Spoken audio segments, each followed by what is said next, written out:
Hello everyone, तो आज मैं एक्सप्लेन करने वाली हूँ 2005 में रिलीज हुई movie the exorcism of Emily Rose को। ये घटना जिसके साथ रियल लाइफ में हुआ है उसका असली नाम एनालिस मिशेल है, जिसका नाम इस मूवी में चेंज कर एमिली रोज किया गया है। एनालिस मिशेल एक जर्मन वुमेन थी जिसका 66 बार एक्सॉर्सिज्म हुआ था। जी हाँ, 66 बार, ये कोई मामूली बात नहीं है। तो इस मूवी की स्टार्टिंग में हम एक डॉक्टर को देखते हैं और उन्हें एमिली रोज नाम की एक लड़की की डेथ बॉडी देखने के लिए पुलिस वालों ने बुलाया होता है। डॉक्टर उस बॉडी को चेक कर बाहर आकर रोज फैमिली को बताते हैं कि एमिली रोज की मृत्यु नेचुरल नहीं है, मतलब उसकी मृत्यु नेचुरल तरीके से नहीं हुई है। अब वहाँ पर फादर रिचर्ड मोड भी होते हैं जिन्होंने एमिली रोज के ऊपर एक्सॉर्सिज्म किया था, और डॉक्टर के बयान के बाद फादर रिचर्ड मोड को अरेस्ट कर लिया जाता है और मीडिया में हर तरफ ये बात फैल जाती है कि चर्च के फादर की लापरवाही के कारण 19 साल की मासूम लड़की यानी एमिली रोज की मृत्यु हो गई है। जब उसे दवाइयों की जरूरत थी तब फादर ने तंत्रों मंत्रों के जरिए उसे ठीक करने की कोशिश की। अब आगे हम एक लॉयर्स के ग्रुप को देखते हैं जो फादर के केस पर एरन ब्रूनर नाम की एक लॉयर को लगाते हैं जो उसे केस में बचाने का काम करेगी। पर यहाँ पर चर्च के लोग फादर रिचर्ड को बचाना नहीं चाहते थे। वो बस चाहते थे कि चर्च का नाम कोर्ट में आए ही ना और ना ही उन्हें बयान देने का मौका मिले। अब आगे एरन फादर रिचर्ड से मिलने जाती है जहाँ एरन उसे कहती है कि वो अपने गुनाह को कबूल कर ले, जिससे शायद उसकी सजा थोड़ी सी कम हो जाएगी। पर फादर रिचर्ड उससे कहते हैं कि उन्हें उसकी जरूरत नहीं है। मैं यहाँ पर सच्चाई के साथ लड़ना चाहता हूँ। मैं एमिली रोज की सच्चाई को कोर्ट में सुनाना चाहता हूँ ताकि पूरी दुनिया को पता चल सके कि आखिरकार वहाँ पर हुआ क्या था। अब एरिन भी उनकी बात को मान लेती है और फिर वहाँ से चली जाती है, जिसके बाद वो एमिली की मॉम से मिलती है जो एरिना को बताती है कि उसकी बेटी यानी एमिली बहुत ही शांत लड़की थी और उसे पहली बार शैतानी ताकतों ने उसके हॉस्टल में पकड़ा था। अब हम कोर्ट में दोनों लॉयर्स को केस लड़ते हुए देखते हैं जहां दूसरा लॉयर इथन यहाँ पर सबसे पहले सबको एमिली की डेथ की फोटो को दिखाता है जिसमें एमिली की हालत बहुत ही ज्यादा बुरी थी। लेकिन यहाँ पर रियलिटी में देखा जाए तो हकीकत में जो लड़की के साथ हुआ था वो सच में इससे भी बुरा था। यहाँ पर इथन सबको इमोशनल भी करता है ताकि फादर को कड़ी से कड़ी सजा मिल पाए। जिसके बाद वो गवाह के लिए एक डॉक्टर को बुलाता है जो बचपन से ही एमिली का ध्यान रखा करती थी। वो बताती है कि एमिली बचपन से ही बहुत कमजोर और बीमार रहा करती थी और जिस रात उसने सबसे पहले अपने हॉस्टल में पहली बार शैतानी ताकत को महसूस किया था उसने उसी दिन डॉक्टर को भी कॉल किया था और सारी बातें बताई थी। जहां हम सब उस रात के सीन को देखते हैं जहां ठीक 3 बजे जो कि शैतानी वक्त है उस टाइम एमिली की आंखें खुल जाती है, जहां उसे कुछ जलने की बदबू भी आती है। लेकिन जब वो चेक करने जाती है लेकिन वो अंधेरे में कुछ अजीब सा फील करती है जिससे वो वापस रूम में आकर सो जाती है कि तभी एमिली को एक आवाज आती है और तभी अचानक से उसकी चादर कोई खींच लेता है और उसके बाद एक शैतानी ताकत उस पर वार करती है और उसे बुरी तरीके से दबोच लेती है। मगर एमिली वहाँ पर किसी तरह से खुद को बचा लेती है और हम यहाँ पर जानते ही है कि मेडिकल साइंस शैतानों पर विश्वास नहीं करता है, जिससे एथन कुछ डॉक्टरों को पेश करता है जिससे वहाँ पर ये साबित हो जाता है कि एमिली की ये हालत किसी शैतान से नहीं बल्कि मिर्गी की वजह से हुई थी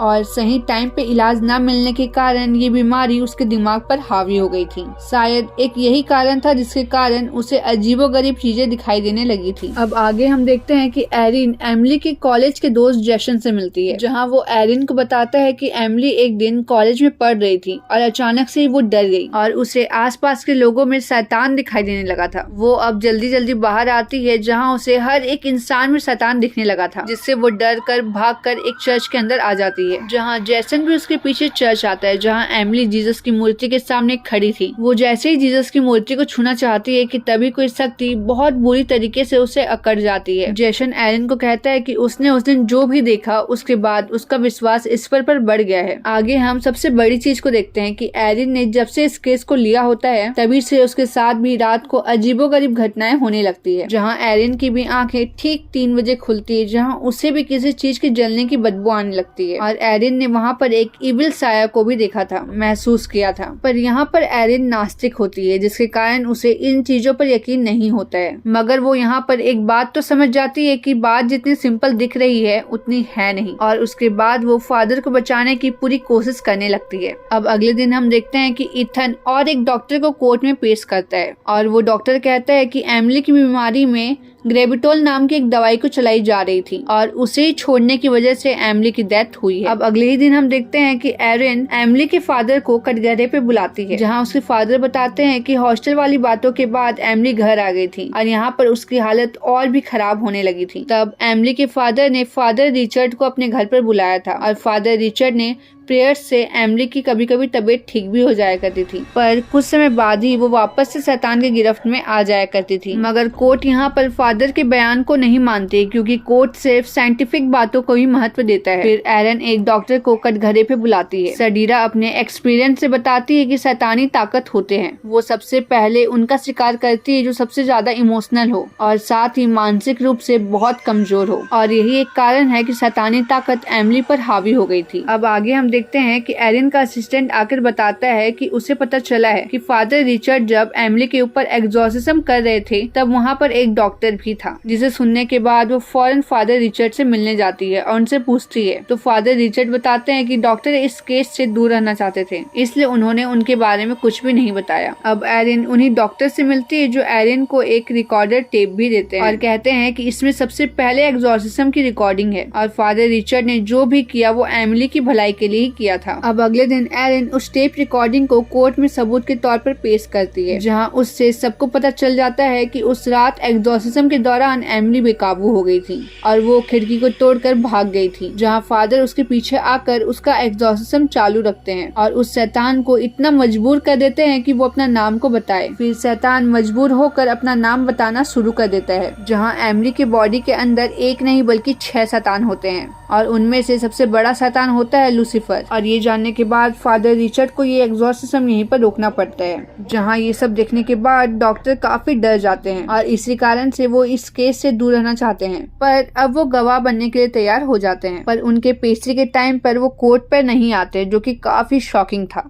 अब एरिन डॉक्टर को ढूंढती है और उनसे मिलती है तो वो बहुत ही ज्यादा डरे हुए होते हैं और वो उससे माफी भी मांगते हैं कि वो कोर्ट पर नहीं आ पाए। और तभी अचानक से वो डर कर किसी से भागने लगते हैं कि तभी वहाँ पर उनका एक्सीडेंट हो जाता है और उनकी मौत हो जाती है। अब उसी शाम एरिन फादर रिचर्ड से मिलती है और उन्हें बताती है कि अब डॉक्टर इस दुनिया में नहीं रहे, जिसे सुनकर फादर कहते हैं कि कल तुम मुझे कटघरे पे बुलाना और मुझे बोलने का मौका देना। और एरिन को एक एमिली का लेटर भी देते हैं और कहते हैं कि मुझे समाज के सामने एमिली की सच्चाई और आखिरी पलों की बातों को सामने लेकर आनी है। और ये लेटर एमिली ने अपने आखिरी पलों में खुद लिखा था। जहाँ अगले दिन एरिन सुनवाई में फादर रिचर्ड को बोलने का एक मौका देती है, जहाँ फादर एमिली का खत पढ़ना शुरू कर देते हैं। एमिली उसमें बताती है कि वो पहले एग्जॉर्सिज्म के बाद पूरी तरीके से टूट गई थी और सोने चली गई थी। कुछ टाइम सोने के बाद अचानक से जब सुबह उसकी आंखें खुली, जहां उसे बाहर से कोई आवाज दे रहा था, जैसे उसे कोई बुला रहा हो। वो बाहर जाती है जहां बहुत घना कोहरा होता है, जहां उसकी आत्मा उसके बॉडी से अलग हो जाती है और एमिली की आत्मा अपनी बॉडी को देख रही होती है, जो कि दर्द से तड़प रही होती है। तभी एमिली को मदर मैरी की आवाज सुनाई देती है, जो कहती है कि तुम्हारे दर्द से मैं अनजान नहीं हूँ। वो उनसे पूछती है कि क्यों उन्हें शैतानों से मुक्ति नहीं मिली, जहाँ मदर मैरी माफी मांगते हुए कहती है कि वो शैतान अपनी ही जगह पर रहेंगे, मगर